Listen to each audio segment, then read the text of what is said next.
Mother's day आपण वर्षातून एकदाच साजरा करतो. पण खरं सांगायचं तर आईचं प्रेम आणि तिचा संघर्ष हा रोजचाच असतो. विशेषतः त्या आईसाठी ज्या आपल्या मुलांसाठी रोजच नव्याने जगत असतात. Some mothers are silently fighting the battles that nobody observes. Cerebral palsy, ADHD, autism, speech delay असो किंवा अचानक फिट्स येणे किंवा डेव्हलपमेंटल डिले असो, या सगळ्या प्रवासात ती कधीच हार मानत नाही. She keeps trying, surviving and staying strong every single day.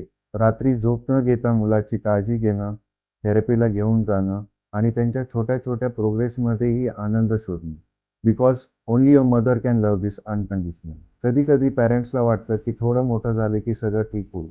But early support and timely intervention can make a huge difference. योग्य वेळी गायडन्स, थेरपी आणि केअर मिळालं तर मुलांचं फ्युचर अधिक इंडिपेंडंट, कॉन्फिडंट आणि जॉयफुल होऊ शकतं. म्हणून मदर्स डे हा एका दिवसासाठी साजरा करण्याचा दिवस नाही. तो त्या प्रत्येक आईसाठी आहे, जी आपल्या मुलासाठी रोज लढते, प्रेम करते आणि कधीच हार मानत नाही. तुमच्या आयुष्यात जर अशी स्ट्रॉंग मदर असेल, तर हा व्हिडिओ तिला नक्की शेअर करा. धन्यवाद.